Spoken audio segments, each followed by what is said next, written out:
안녕하십니까. 해커스 경영 아카데미 세무사에서 재정학을 맡고 있는 소우성입니다. 반갑습니다. 자, 이번 시간은 기초 재정학 강의를 진행해 보고자 합니다. 본래 이제 기본 강의에서는 PPT를 사용했는데 여기서는 여러분들 기본이니까 기초니까 여러분들한테 조금 판서로서 더 많이 진행을 해 보려고 합니다. 기초 재정학을 해야 되는 이유는 무엇이냐면 우리가 경제학을 전공하는 과정 중에 우리가 먼저 경제학 원론이 있고요. 그 다음에 미시경제학, 거시경제학이 있습니다. 그 미시경제학의 한 분파로서 재정학이 있는 거예요. 그러니까 재정학은 물론 거시적 내용이 조금 더 나오긴 하지만 우리가 거시보다는 미시에 해당하는 얘기가 훨씬 더 많이 나오는데 문제가 하나 있죠. 기본적인 경제학 과목이라면 경제적인 얘기를 쫙 그냥 하면 되는데 이 과목이 세부 과목이다 보니까 여러분들이 어떤 재정학 책을 봐도 기본적인 내용들을 생략한 것들이 있어요. 그런 부분들을 이번 강의, 즉 8강 정도를 통해서 여러분들과 제가 기본을 만들어 가는 과정이다. 이렇게 생각을 하시면 될 것 같습니다. 그리고 여기 이제 나와 있는 내용들을 주로 하겠지만 여러분들 여기가 이제 어떻게 재정학에 응용되고 그거까지 말씀을 드릴 거예요. 근데 여기서 지금 다 그걸 이해할 필요는 없습니다. 왜냐하면 재정학이라는 또 기본 강의는 뒤에 추후에 진행되기 때문에 그때도 한번 언급을 해드리려고 합니다. 하지만 경제학을 어려워하시는 분들이 항상 많으신데 그런 것들에 대해서 제가 드릴 수 있는 말씀은 경제학 자체가 어렵다기보다는 여러분들이 익숙하지 않아서 어렵게 느껴지는 거다라는 말씀을 드리고 싶어요. 그래서 기초재정학, 기본 강의, 문제풀이, 스파르타 이 과정까지 다 거치게 되면 여러분들이 나오는 것만 주로 나오는구나를 판단할 수 있으니까 큰 어려움 없이 정복할 수 있습니다. 완벽하게 공부하는 것도 중요하지만 수험에 맞게 공부하는 것이 훨씬 더 중요하다고 말씀드리고 싶습니다. 그럼 시작을 하겠습니다. 먼저 우리가 기회비용과 생산 가능 곡선이라는 게 있어요. 그래서 이제 오늘 주제를 보면 첫 번째가 이제 기회비용이라는 것이 있는데 주제는 쫙 쓰고요. 나중에 여러분들하고 한번 읊어보는 시간을 가질게요. 그럼 기회비용인데 이 기회비용 자체를 경제학에서는 굉장히 중요하지만 재정학에서 막 되게 중요하게 보는 건 아니에요. 그럼 재정학에서 딱 필요한 만큼만 해드리면 우리가 어떤 선택을 할 때 선택은 무엇과 무엇의 비교가 필요하냐면 편익과 비용을 비교하는 겁니다. 편익과 비용을 비교하는 거다. 당연히 편익은 플러스고요. 비용은 마이너스가 됩니다. 편익과 비용을 비교하는데 편익은 플러스고 비용은 마이너스가 됩니다. 그럼 우리는 알고 있죠. 편익이 당연히 큰 것이 좋다. 이것을 우리가 합리적 선택이다 라고 표현을 합니다. 그런데 이 비용은 어떤 비용이냐면 경제학적 비용이 돼요. 경제학적 비용. 그래서 비용에는 우리가 기회비용이라는 게 있는데 기회비용은 경제학적 비용으로서 우리가 명시적 비용과 암묵적 비용, 묵시적 비용이라고도 합니다. 암묵적 비용으로 이렇게 합쳐서 만들어진다라는 거예요. 그래서 명시적이라는 것은 실제로 내가 지출하는 물론 여러분 이것만 가지고도 수십 시간을 해야 됩니다. 근데 딱 재정하게 필요한 만큼만 해드릴 거예요. 이거를 물은 시험지는 없으니까. 그러면 우리가 명시적이라는 것은 우리가 실제로 지불하는 거고요. 실제로 지불 예정인 거. 지불했더라도 환불이 가능해야 됩니다. 실제로 지불할 거고요. 그 다음 얘는 암묵적이라는 것은 받을 수 있었던 입니다. 받을 수 있었던 것. 그죠? 그럼 이 두 가지인데 호성이가 있어요. 접니다. 제 이름 서호성이고요. 제가 여러분 명시적 비용이 뭐냐면 내가 영화를 본다고 쳐요. 영화를 본다고 치면 영화를 우리가 영화비가 있을 거 아니에요. 영화비가 뭐 통상 10,000원 정도 한다 칩시다. 그럼 내가 영화를 보기 전에 영화를 봤을 때의 편의가 비용을 계산해 보는 겁니다. 그 영화를 봤을 때 영화가 나 혼자 본다면 10,000원 이렇게 들어가야 되겠죠. 10,000원. 10,000원. 그 다음에 우리가 암묵적 비용은 내가 2시간이라는 시간을 할애해야 되는데 2시간 동안 내가 알바를 하고 있었다 칩시다. 물론 정확한 표현은 암묵적 비용은 여러 가지 받을 수 있었던 돈 중에서 가장 큰 거를 따지는 거예요. 즉 기회비용을 여러분들 어렸을 때 이제 고등학교 다닐 때 배운 게 선택시 포기한 가치 중에서 가장 큰 것 뭐 이렇게 표현을 했었습니다. 그죠? 그걸 이제 우리가 받을 수 있었던 건 여러 가지가 있겠지만 2시간에 만약에 임금이 있었다 하자. 임금. 그죠? 그럼 시간당 내가 10,000원 받았다 쳐요. 이해됐습니까? 그래서 2시간 동안 임금을 받았어요. 그러면 영화가 나한테 주는 최소한의 편익은 얼마예요? 첫 번째 명시적 비용인 10,000원과 암묵적 비용인 2시간 곱하기 10,000원이니까 20,000원이 되겠지. 20,000원. 그러면 우리가 영화가 주는 편익은 최소 얼마야? 30,000원 이상은 돼야 영화를 보는 거고, 내가 만약 영화를 봤다 그러면 영화가 주는 편익이 최소 30,000원 초과했다 이렇게 표현하는 거죠. 이해됐어요? 그런데 여기서 중요한 게 하나 있습니다. 물론 여러분 이제 우리 교재를 보시면 암묵적 비용에 임금이죠. 그래서 안 받을 수 있던 것을 우리가 표현하면 귀속이란 단어를 써요. 귀속. 받을 수 있던. 그러니까 노동에 대해서는 귀속 임금이라고 하고요. 내가 어디를 투자했다라는 거야. 그러면 내가 내 통장에 있던 예금을 가지고 있던 돈으로 투자를 했다면 내가 받을 수 있었던 그 예금을 포기하는 거잖아요. 포기하는 거잖아요. 그래서 그걸 귀속 이자라고 하는 거예요. 귀속 이자. 그 다음에 지대도 있겠죠. 귀속 지대. 받을 수 있었던 뭐 토지에 대한 대가. 그 다음에 정상이윤. 그죠? 경제적 이윤. 내가 뭘 경영을 하고 있다면 회사를 다닐 때 뭐 이런 뜻입니다. 근데 중요한 게 뭐냐면 이거 자체를 재정학에서 묻지 않아요. 재정학에서 묻는 건 뭘 묻냐면 요걸 물어봅니다. 예를 들어서 우리가 만약에 어떤 사람이 100만원의 매출을 올리고 있어요. 100만원 매출을 올리고 있어요. 그 매출은 편익이야. 내가 번 거예요. 그죠? 그런데 70만원의 명시적 비용과, 그죠? 30만원의 암묵적 비용을 지불하고 있었다고 합시다. 70만원의 암묵적 비용을 지불하고 있었다고 하자고요. 자, 여기서 이제 시작이 되는 겁니다. 그러면 얘가 만약에 요것만 따지면 이걸 우리가 무슨 비용이라고 하냐면 회계학적 비용이라 그래요. 회계학적 비용은 명시적 비용만 넣으면 회계학적 비용입니다. 회계학적 비용이에요. 그런데 지금 이 명시적 비용과 암묵적 비용을 둘 다 포함하는 개념, 이 두 가지를 다 더하면 뭐가 되냐면 우리가 경제학적 비용입니다.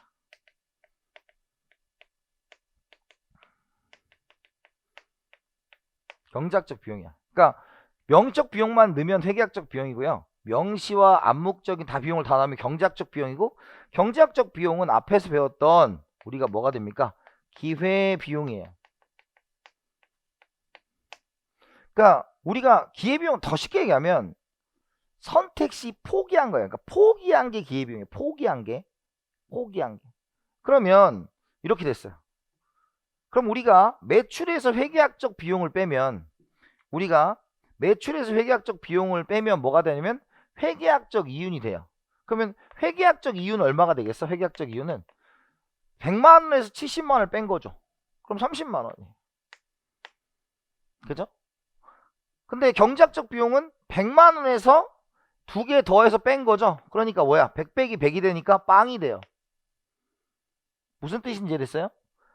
즉 여러분들이 첫 번째 강의에서 보여주고자 하는 것은 뭐냐면 경제학적 이윤이 0이 된다고 하면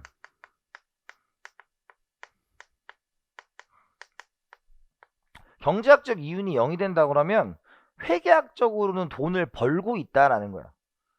그러니까 경제학을 한 번도 안 해보신 분들은 경제학적 이윤이 0이다. 생산해야 돼? 안 해야 돼?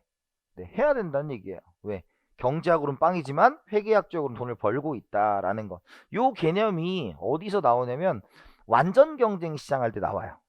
그리고 여러분들 완전 경쟁 시장, 독점 시장, 독점적 경쟁 시장, 과점 시장 중에서 완전 경쟁 시장과 독점 시장은 여러분들이 재정학을 하는 동안은 계속적으로 얘기할 겁니다. 뒤에 강의에서 다시 한번 할 거다라는 거예요. 그럼 여기서 여러분들 이렇게 많이 썼지만 기억해야 되는 것보다 기회비용보다 선택 시 포기한 가치 중 가장 큰 것이고 선택 시 포기한 것이다 라는 겁니다. 그래서 비용과 편익 중에는 편익이 커야 된다가 첫 번째고요. 두 번째는 경제학적 이윤이 0일지라도 회계학적으로는 돈을 벌고 있으니까 생산을 해야 한다가 두 번째입니다. 두 가지를 기억하시는 거고 기회비용이 얼마냐 이런 계산하는 문제는 안 나와요. 그건 경제학 원론에서 하는 얘기고 재정학에서는 경제학적 이윤이 0이 무엇이냐를 이해할 수 있느냐 기회비용이 뭐냐 이해할 수 있냐 이 정도만 체크를 깔고 베이스로 깔고 가셔야 됩니다. 첫 번째 보시면 될 것 같고요. 자, 두 번째가 이제 생산 가능 곡선의 개념 및 성질이다 라는 거예요. 이제 두 번째 생산 가능 곡선에 대한 이야기를 합니다.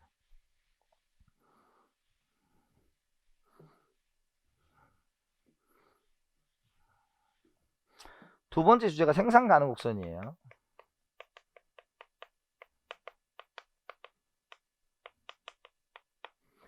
생산 가능 곡선인데요. 이제 여러분들이 이 생산 가능 곡선이 중요하게 나오는 게 참고로 재정하기 제일 어려운 파트가 어딜까요?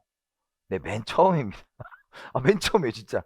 쓸데없이 어려워요. 근데 저 더 놀라운 건 맨 처음이 재정학의 베이스를 까는 것이긴 합니다. 그래서 뭐 에즈워즈 상자, 그 다음에 무차별 곡선과 예산선, 소비자 균형 막 이런 것들이 막 나와요. 우리 한번 할 건데 그 앞부분에서 여러분들이 되게 당황할 거 없습니다.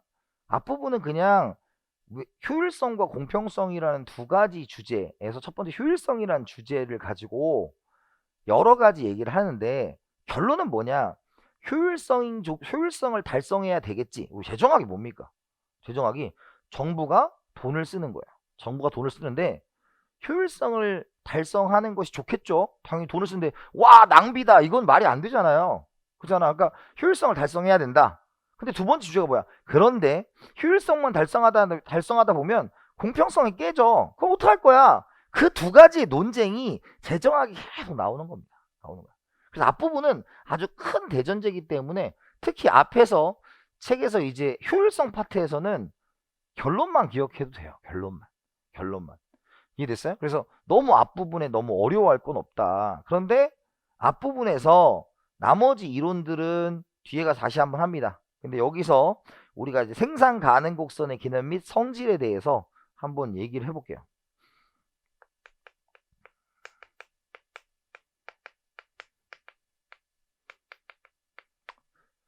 자, 생산 가능 곡선은 우리가 정의가 뭐냐면 주어진 자원으로 최대한 생산할 수 있는 조합을 연결한 선입니다. 주어진 자원으로 최대한 생산할 수 있는 조합을 연결한 선이에요. 그래서 일반적으로 우리가 이제 예시를 들면 이런 거죠. 직선으로 한번 표현해 볼게요. x제가 있고 y제가 있다라는 겁니다. 근데 예를 들어서 지금 여기에 밀가루가 만약에 밀가루가 10kg가 있다고 가정을 할게요. 밀가루가 10kg가 있다고 가정을 할게요. 그러면 x제를 만드는 데는 밀가루 x제는 1kg가 필요하고요. y제는 2kg가 필요하다고 가정할게요. 그죠? 뭐 정의는 거기 써 있으니까 뭐 정의는 굳이 쓰지 않겠습니다. 주어진 자원으로 최대한 생산할 수 있는 조합을 연결한 선이에요. 그러면 얘가 x제만 밀가루 10kg라는 주어진 자원으로 x제만 만들면 몇 개를 만들 수 있겠다. 그렇죠. 10개를 만들 수 있습니다. 하나당 1kg니까요. 그런데 내가 y제를 생산하려면 x제의 양을 줄여야 할 겁니다. 왜? 여기 전조건이 뭐다? 주어진 자원이라는 전제 조건이 깔려 있다라는 것이죠. 주어진 자원이다. 따라서 2kg짜리 하나 만들어 2kg 드는 것을 10kg 가지고 몇 개를 만들어요? 그렇죠. 5개를 만든다 라는 거죠. 그러면 요걸 한번 이렇게 연결해 보면 이렇게 연결해 보면 어떤 일이 벌어지냐면 이런 거예요. 여기에 만약에 이런 게 있을 수 있잖아. 4,2 있잖아. 4,2. 즉 x제를 2개 만들고 y제를 4개 만들면 총 몇 킬로 쓴 거야? 그렇죠. 10킬로 쓴 거예요. 왜? 킬로당 1킬로, 킬로당 2킬로였으니까. 세 번째 하나만 더 할까요? 여기 4고 여기 3이겠죠? 여기도 10킬로 쓸 거 아니야. 즉 요 위에 있는 것들은 전부 다 뭐다? 주어진 자원으로 다 쓴 거야. 효율적인 생산이죠. 그래서 우리가 이렇게 표현할 수 있죠. 선 내부는 우리가 뭐하다? 비효율적이다. 비효율적이다. 비효율이라는 것은 다 만들어내지 않았다라는 겁니다. 특히 여러분들 그 효율성의 조건에서 에지워즈 상사, 에지워즈 상자, 그리고 이제 생산 가능 곡선 할 때 쓸 거예요. 두 번째가 선 위는 효율이다 라는 거고요. 3. 선 외부는 불가능합니다. 그죠? 불가능. 그러니까 우리가 요 점의 위치를 가지고 하는 걸 이제 첫 번째로 여러분들한테 보여줄 거고요. 그리고 두 번째는 이제 곡선이 자체가 이동하면 기술 개발, 뭐 자원 확보 이런 것들이 들어갈 수가 있죠. 특히 여러분들 일반적인 형태는 이런 식으로 그려줘요. 이런 식으로. 그래서 여기 x고요. 여기가 y고 이런 식으로 그립니다. 이런 식으로 그려요. 이해됐어요? 이런 식으로. 그래서 여러분 이런 형태가 있잖아.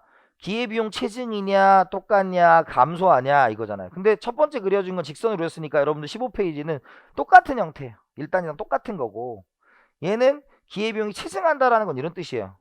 간단하게 보면 이렇게 그리면 지금 얘가 이만큼 늘렸을 때 얼만큼 포기해야 돼? 포기한 게 기회비용이죠. 요만큼 포기했다. 두 번째 이만큼 늘렸죠? 그랬더니 포기한 게 어디에요? 이만큼 늘어났잖아요. 그 다음에 세 번째 똑같이 포기를 하면 어때요? 포기한 게 이렇게 늘어나죠. 포기한 게 뭐다? 기회비용이다 라는 겁니다.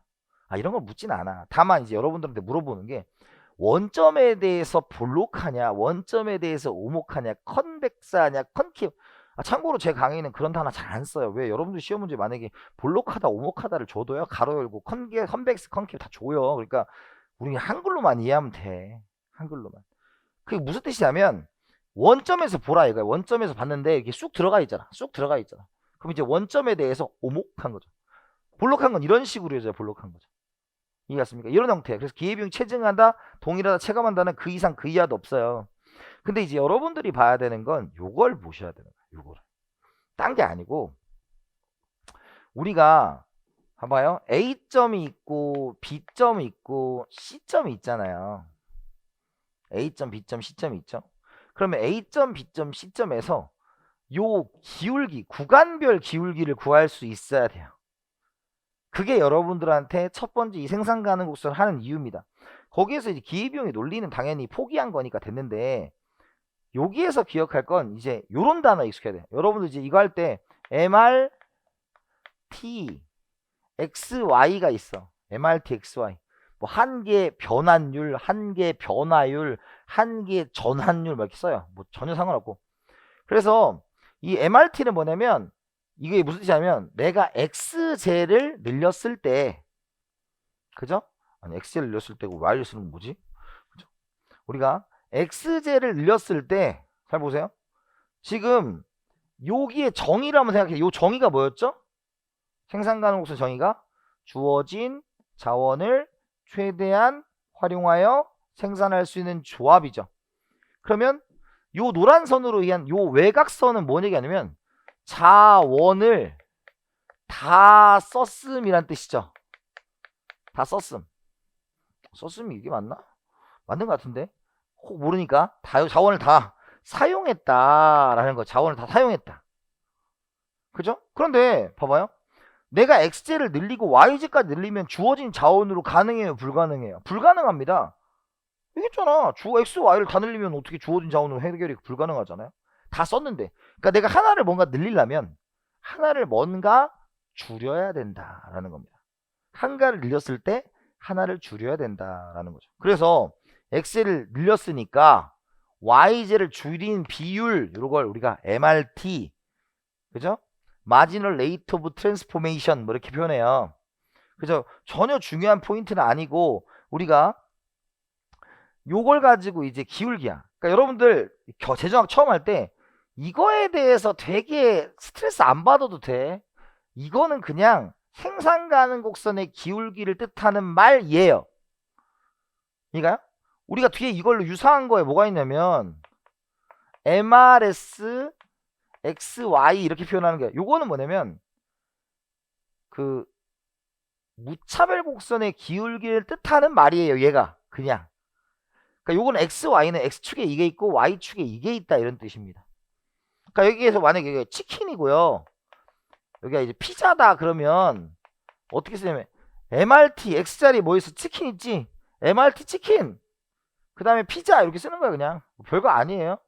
그러니까 지금 처음 하시는 분들이 이 용어에 굉장히 어색해 하시더라고. 여러분 근데 생각해봐요. 여러분들 저도 그러고 여러분 컴퓨터 우리 처음 칠 때 처음부터 타자 잘 쳐? 아니잖아요. 우리 아이폰 쓰다 갤럭시를 바꿨어. 갤럭시 쓰다 아이폰 바꿨어. 그럼 처음부터 익숙해요? 아니에요. 그러니까 너무 익숙하지 않은 걸 너무 당황하거나 너무 어렵다고 생각 안 했으면 좋겠어요. 당부드립니다. 그럴 필요 없어요. 그냥 이거는 뭐다? 무차별곡선의 기울기야. 또 나오는 거 있어. MR, TS, LK의 X. 그러니까 X제에 대해서 노동과 자본의 이건 등량곡선의 기울기예요. 그러니까 이런 게 나오면 그냥 기울기다. 근데 뭐 기울기냐? 한번 따지면 돼요. 이따 할 겁니다. 나중에. 아시겠죠? 그렇게 하나 체크해 두시면 될 것 같고요. 근데 여기서 이제 좀 멋있는 말이 나와. 이제 MC라는 말이 나와. MC. 그 MC라는 말이 나오는데 MC가 뭐냐면 이제 앞으로 우리 T가 있고 M이 있어. T가 있고 M이 있어. 뒤가 삽니다 다시. T는 뭐냐면 총, 토탈이라는 뜻이 토탈. M은 뭐예요? 한계. 우리가 한계라는 단어는 기본적으로 수학적으로 치면 그러니까 우리가 이렇게 표현할까요? 현실에서는 빵을 하나씩 먹어요. 혹은 내가 시험 과목 한 과목씩 있어요. 그러면 시험 과목 한 과목, 두 과목, 세 과목, 네 과목, 다섯 과목 있을 거 아니야. 우리가 세무사 시험 봐. 근데 우리가 세법 100점 맞았어. 재정학 80점 맞았어. 그러면 80점, 100점 요 과목 각 과목당 점수 있죠. 그게 M이야, M. 그러면 내가 한 과목 100점 맞고 한 과목 80점 맞았으면 총점 몇 점이야? 두 개를 더해야 총이죠. 그게 토탈이야. 그래서 얘가 총이고요. 얘가 한개고 얘는 우리가 이제 미분해야 돼요. 근데 또 미분 이럴 필요 없어요. 제가 미분도 재정학에서 나오는 미분 되게 심플해요. 여러분 뭐 되게 어려운 거 안 나. 물론 어떤 분은 되게 어렵게 가르칠 수도 있다고 봐요. 그건 각자의 라이프 스타일이니까. 근데 저는 그렇게는 안 가르쳐요. 왜냐면 딱 재정학에 나오는 건 아주 간단한 형태의 미분 정도만 있거든요. 그걸 계산하는 때는 여기는 아니고 우리가 이제 좀 이따 가서 하는데 그 미분도 간단하게 여기서 가르쳐 드릴 거예요. 지금은 아니고. 그래서 요렇게 뭐예요?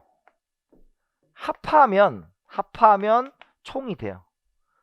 이게 뭐예요? 나누면 뭐예요? 한 개가 되는 거지. 합을 우리가 뭐라고 하냐면 적분이라고 하는 거. 적분. 이걸 뭐라 그래? 미분이라고 하는 거죠. 다행히도 뭐 이런 건 없어요. 이런 건 없고 적분은 특히 없어요. 미분만 아주 간단한 형태의 미분만 나옵니다. 그러면 자, 요 얘기를 지금부터 하는 게 이 얘기예요. 이제 M을 얘기해서 이거 지울게요. 왜냐면 좀 여기서 쓰기 그러니까. 잘 봐요. 우리가 A에서 B로 갔다고 쳐요.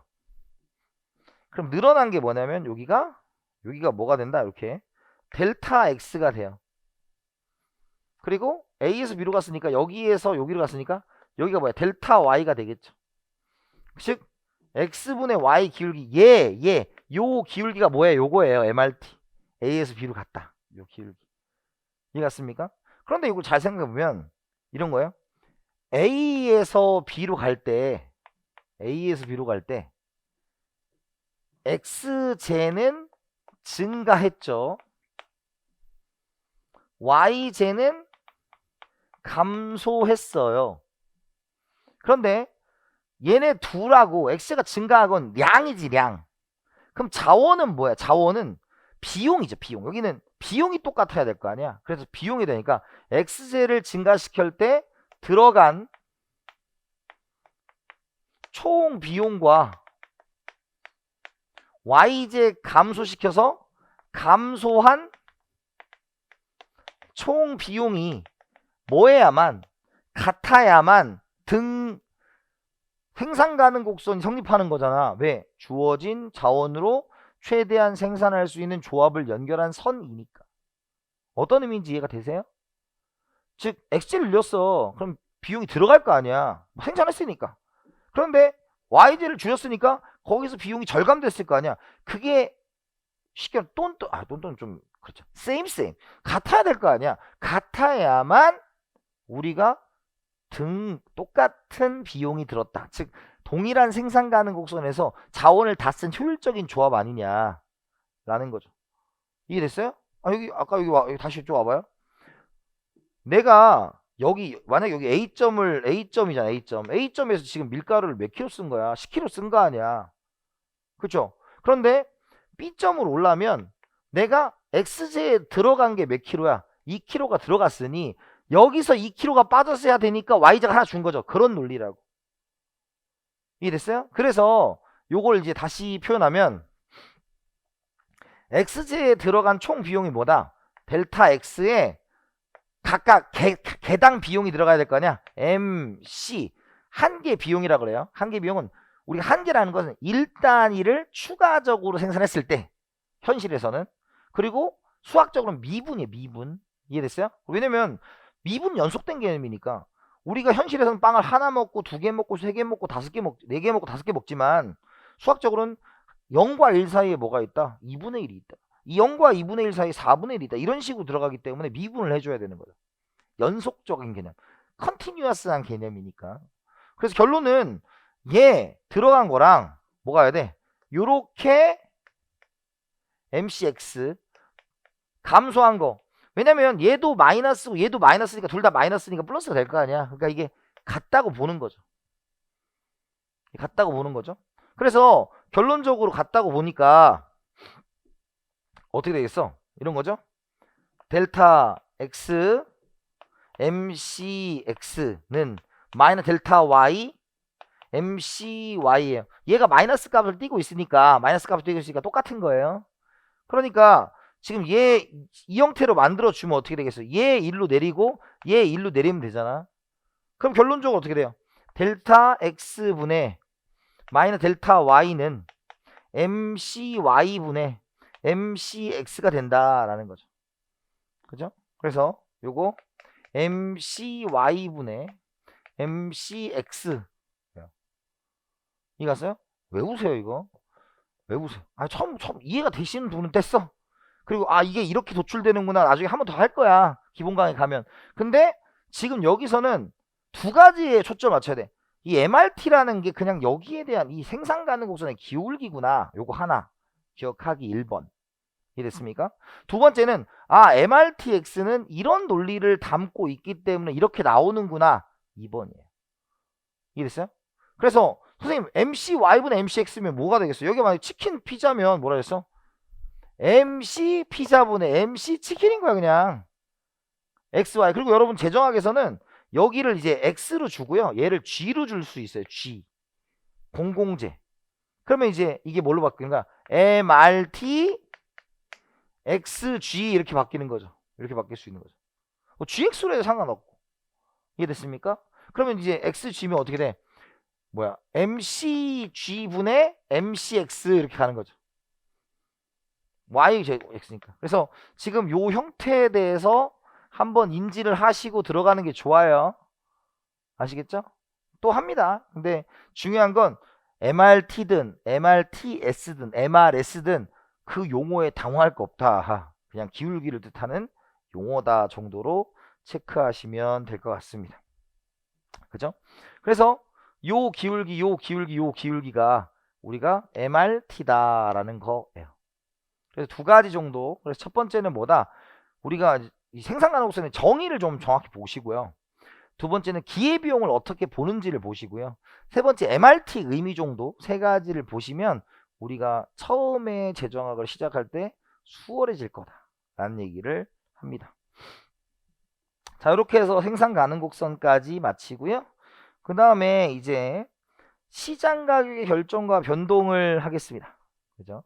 그래서 시장 가격의 결정과 변동에서 수요가 있고 공급이 있고 시장 가격에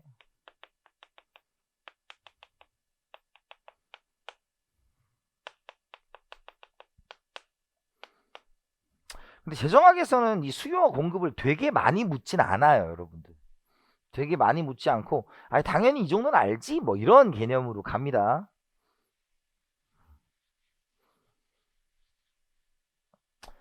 그래서 간단하게만 볼게요. 간단하게만. 그래서 수요는 중요한 게 하나 있죠. 경제에서 제일 중요한 게 특히 이 경제를 처음 공부할 때는 용어가 어려워서 조금 어려워하세요.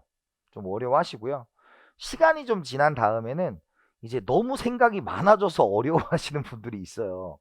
근데 경제의 기본은 그런 거예요. 다른 조건을 문제에서 제시된 조건 이외에는 다른 조건은 일정하다고 놓고 보는 경향성이 있어요.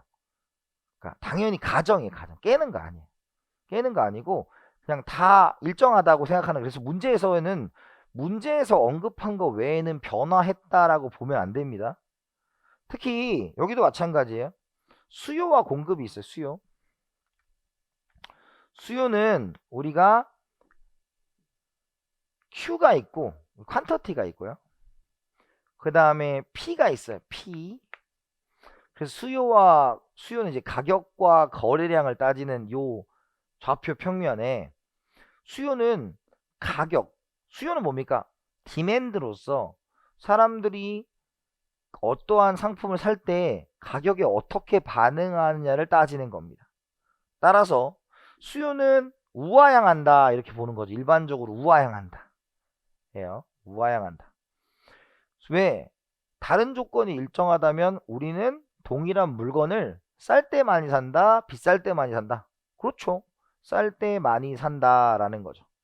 그래서 수요는 우리가 가격에 반비례한다라고 보시면 돼요. 가격에 반비례한다. 그죠? 그 다음에 공급은 어떻게 되겠다? 공급은 우리가 다른 조건이 일정하다면 파는 사람은 싸야 팔 거다, 비싸게 팔 거다, 비싸야 많이 생산을 할 거다라는 거죠. 따라서 우리가 공급은 이런 식으로 그리는 겁니다. 수요와 공급. 그래서 얘는 가격과 비례한다라는 거예요. 가격과 비례한다. 근데 요거를 이제 조금 있다가 여기 또 어떤 의미를 담고 있는가도 한번 할 겁니다. 근데 중요한 건 우리가 가격에 비례하고 가격에 반비례한 게 수요 공급이다라는 걸 기본적으로 아셔야 되겠죠.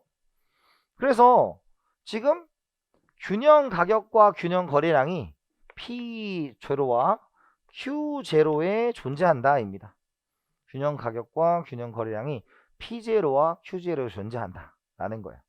그래서 요건데 요거에서 이제 여러분들한테 언급할 건 뭐냐면 요게 이제 어디에 나오냐면 수요 곡선에서 하나 나오는 게 있습니다. 그러니까 뭐가 나오냐면 우리가 먼저 이제 수요부터 보면 수요는 방금 얘기했죠. 수요 법칙이란 게 있다. 수요 법칙은 다른 조건이 일정하다면 가격과 거래량, 가격과 수요량은 뭐한다? 반비례한다 라는 것. 그래서 역관계, 반비례 관계 이렇게 얘기를 합니다. 그쵸? 근데 이제 두 번째가 뭐냐면 예외 같은 거는 수요에서는 재정하게 잘 안 나와요. 예외는 거의 없다고 보셔도 돼요. 근데 이제 공급 총계에서는 예외를 좀 하나 합니다. 그래서 먼저 이제 수요가 있는데 수요 법칙의 예외에서 거기 보면 뭐 매점, 뭐 투기적 수요, 기펜제 이런 것들. 기펜제도 뭐 재정하게 특별히 얘기하지 않아요. 그러니까 여러분들 분명히 하지만 제가 딱 재정하게 맞춰서 갈게요. 뭐 당연히 저도 회계사까지 하는 사람 할 수 있는 사람인데 제가 이걸 안 하겠어요. 근데 그건 중요한 게 아니에요. 이게 재정학 용이니까 딱 그러니까 지난번에는 이걸 경제학 용으로 만들었어요. 그러니까 조금 방만했는데 재정학용이에요. 딱 재정학용. 아, 이건 알아야 된다고. 요겐 완전 최소한이에요. 이 정도는 기본입니다. 이 정도를 아셔야 돼요. 당부드립니다. 그러면 수요에서 얘기한 게 이게 나와요. 거기 보면 여기 빠져 있는데 거기 보면 이제 이런 게 하나 있어요. 여기 있죠. 수요 측에서 개별 수요 곡선의 합이 시장 수요 곡선의 합이다라는 거예요. 그래서 이게 이제 공공재 같은 가면 사용재와 공공재로 나누는데 우리가 개별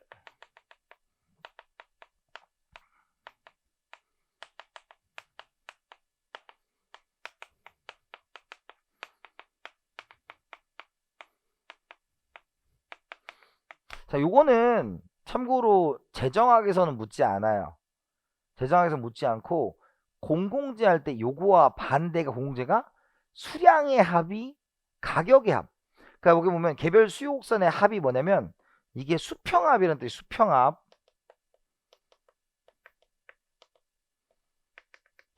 수평합. 자, 이게 이런 뜻입니다. 예를 들어서 우리가 예를 들어서 이렇게 할까요? 그럼 첫 번째 A라는 친구가 있고요. B라는 친구가 있는데 이 둘을 더해서 뭐가 된다? 시장이다. 즉 이 시장에는 이 두 사람밖에 없다는 가정이 들어가 있는 겁니다. 그러면 여기가 가격이고 여기가 수량이겠죠. 근데 A라는 친구는 이런 거야. 나는 1,000원에 한 개 살 거야. 그리고 500원에 두 개 살 거야. 이런 친구가 있어요. 그죠?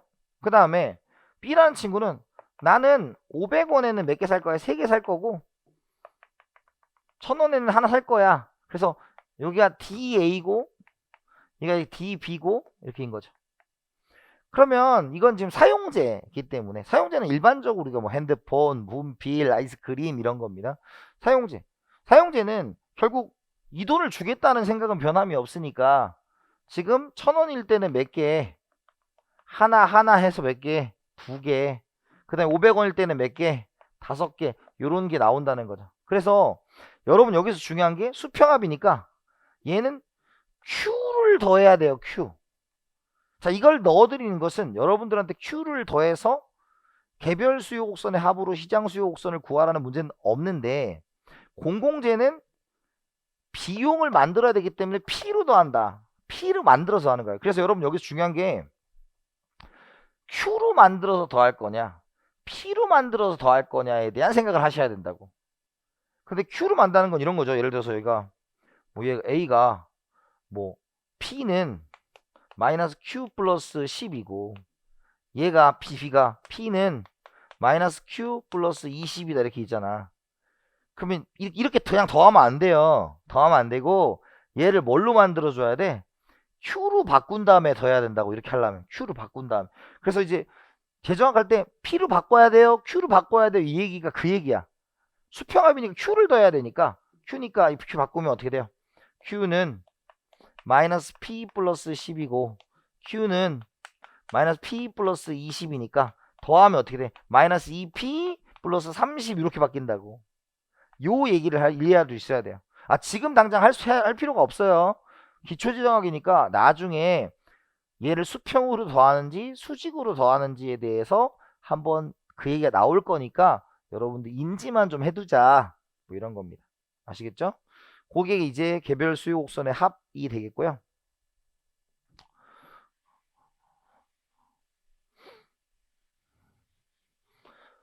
그 다음에 이제 우리가 세 번째가 수요량이냐 수요냐라는 거예요. 수요량이냐 수요냐라는 겁니다. 그래서 수요량은 우리가 특정 가격에서 사고자 하는 특정 수량이기 때문에 얘는 점이에요. 점. 수요는 뭐냐면 수요 변동은 우리가 모든 가격 수준에서 사고자 하는 수량이니까 모든 가격 수준이니까 모든 가격이 점으로 다 합쳐진 뭐가 되겠어? 얘는 선이 되는 겁니다. 선이 되는 거예요. 무슨 말씀인지 되셨어요? 그래서 이런 얘기야. P0Q가 있고 요렇게 있으면 지금 가격이 이렇게 있을 거 아니에요? P0, Q0 있다고 치면 가격이 이렇게 올라갔다 칩시다. P1으로 갔다 라는 거예요. P1으로 갔다. 그럼 P1으로 가면 Q1이 되니까 수량이 뭐 한다? 감소한다 예요. 그러니까 수요량 감소가 요렇게 간 겁니다.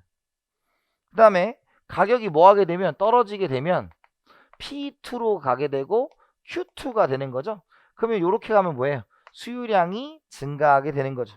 그래서 A에서 B에서 C로 간다라는 게 여기에 해당하는 얘기입니다. 그래서 요렇게 가면 뭐예요? 수요량 감소. 요렇게 하면 수요량 증가가 되는 거죠.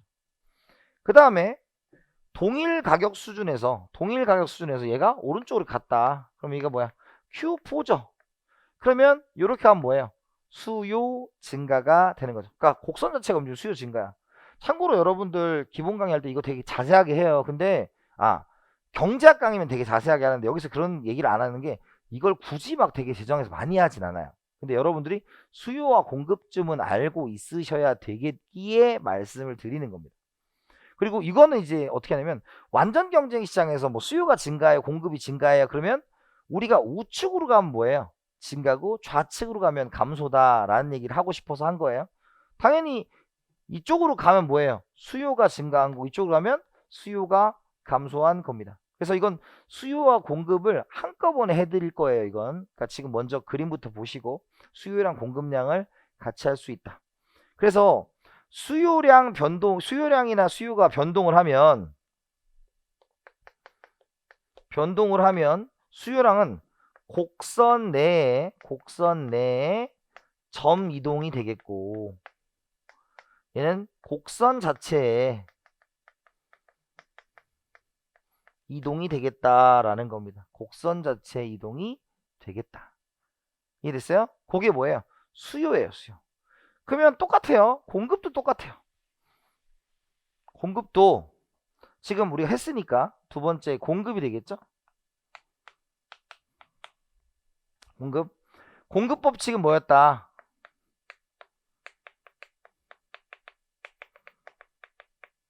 다른 조건이 일정하다면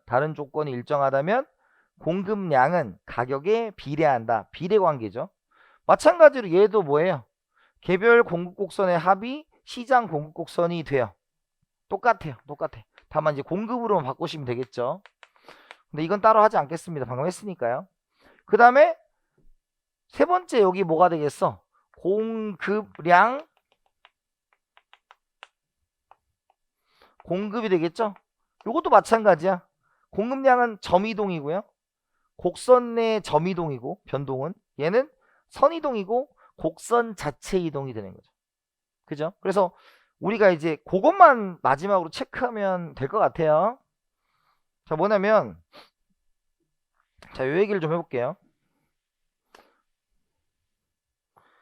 우리가 수요의 증가, 수요의 감소가 있을 거 아니야. 수요 증가, 수요 감소. 그러면 수요 증가나 수요 감소는 우리가 당연히 우측으로 증가하면 수요 증가고요. 좌측으로 가면 수요 감소예요. 근데 정확히 표현하면 이거예요. 잘 보세요. 수요가 이렇게 있으면 좌측으로 가면 결국 좌하방이에요. 그죠? 그 다음에 수요가 증가하면 우상방이야. 원밀히 말하면 좌하방이고 우상방이지만 여러분들 이걸 지금부터 막 그렇게 할 필요는 없는 것 같아요. 그냥 우측이면 증가, 좌측이면 감소로 가시면 돼요. 우측 증가, 좌측 감소. 이해됐죠? 그 다음에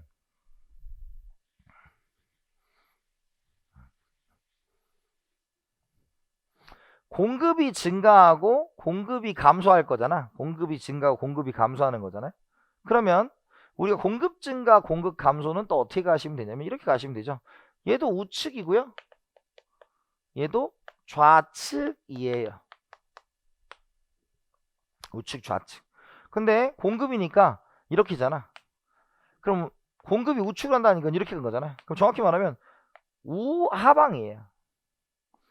그리고 얘가 만약에 감소하면 좌상방이죠. 좌상방. 하상방. 그러니까 하방 상방이 달라. 근데 여러분들은 그냥 뭐 재정학에서 그렇고 이걸 뭐 되게 복잡하게 하지 않아요. 그러니까 여러분들이 그냥 우측이면 증가, 좌측이면 감소 이렇게 기억을 해두시면 될 것 같습니다. 그래서 여러분들한테 이제 많이 물어보는 게 요거 많이 물어봐요. 물론 탄력성에서 활성 많이 물어보지만 이제 경제 쪽에서는 이제 수요 쪽에서는 소득, 인구, 기호, 대체재의 가격, 보완재의 가격이다. 그죠? 그 다음에 여기는 뭐다? 생산비, 그죠? 기술 수준이고요. 특히 여기서 따로 할 게 있죠. 조세와 보조금인데 그냥 쓸게요. 조세, 보조금이 있어요. 근데 우리가 조세와 보조금은 이쪽에도 쓸 수 있어. 수요에도. 이해됐습니까? 그래서 그거는 뭐 나중에 또 하는 시간이 있을 거니까 보시면 될 것 같고요. 그래서 소득은 이제 뭐라는 조건이 붙는다? 정상제라는 조건이 붙어요. 정상제. 정상제라는 것은 소득과 소비량이 동일한 방향으로 갈 경우 우리가 뭐라고? 정상제라고 부릅니다. 정상제.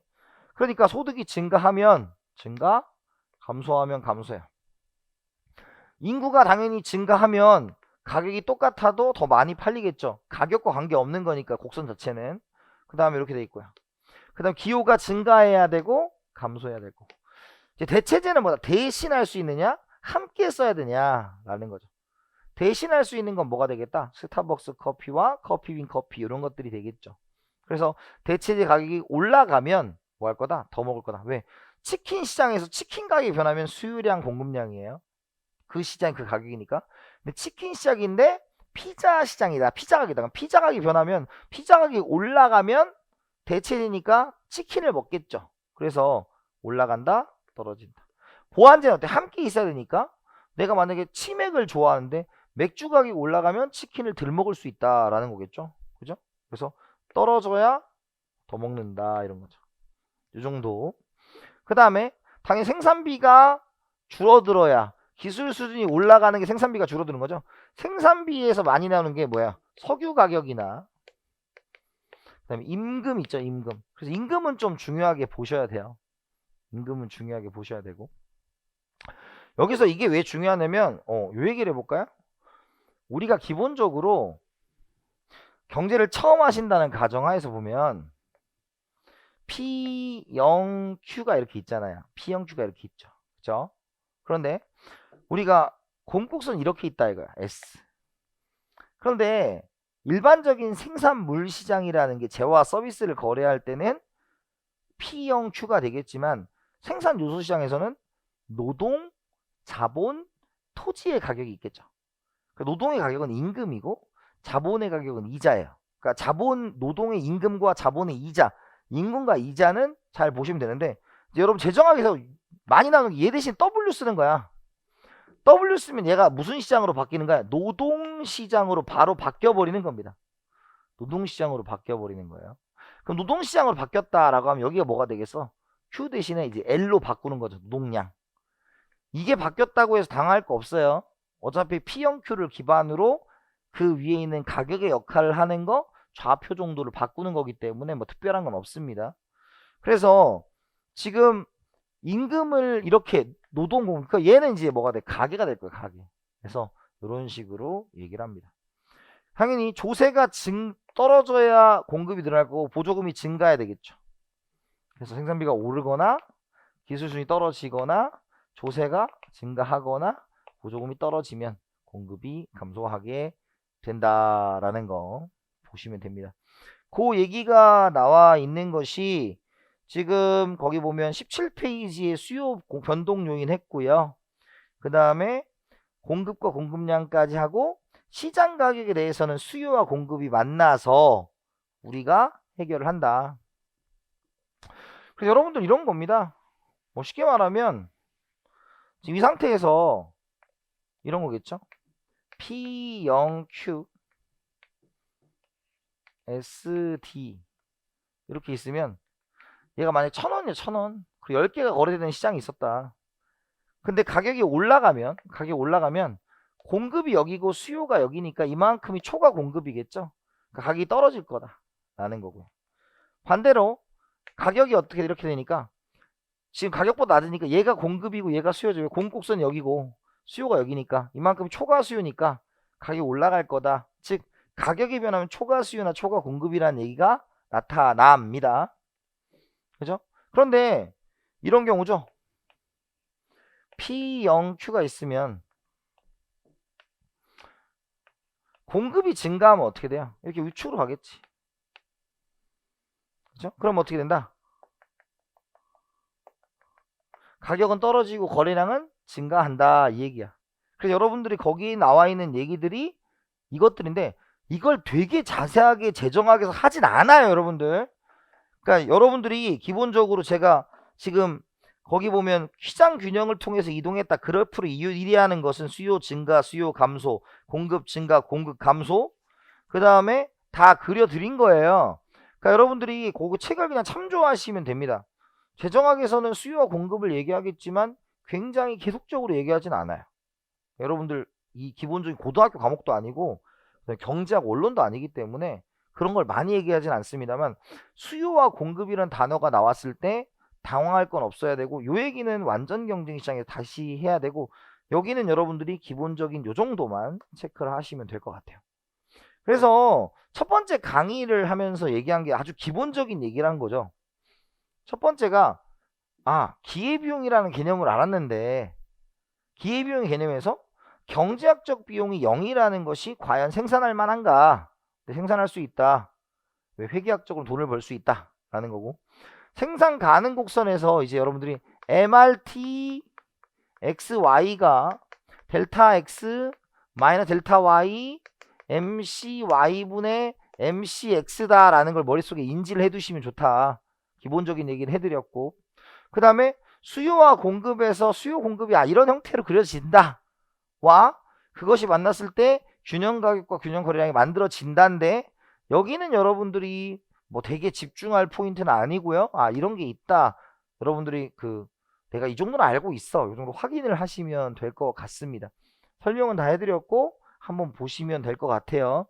그래서 이런 식으로 진행을 할 건데 진짜로 중요한 얘기는 다음 시간부터 진행이 됩니다. 왜? 여기는 아직 맛배기 별 어렵지도 않았을 것이고 그리고 시간 관계상 수요와 공급을 되게 길게 할 필요는 없는 것 같아서 축약을 했어요. 그래서 이 강의를 통해서 여러분들한테 굉장히 오랫동안 경제를 질리게 하고 싶지는 않으니까 다만 여러분들이 기회비용의 정의와 생산 가능성의 정의와 수요와 공급이 어떻게 그려지고 균형이 어떻게 만들어지는지 이 정도만 체크하시면 될 것 같습니다. 아시겠죠? 수고하셨고 다음 시간에 찾아뵙겠습니다. 감사합니다.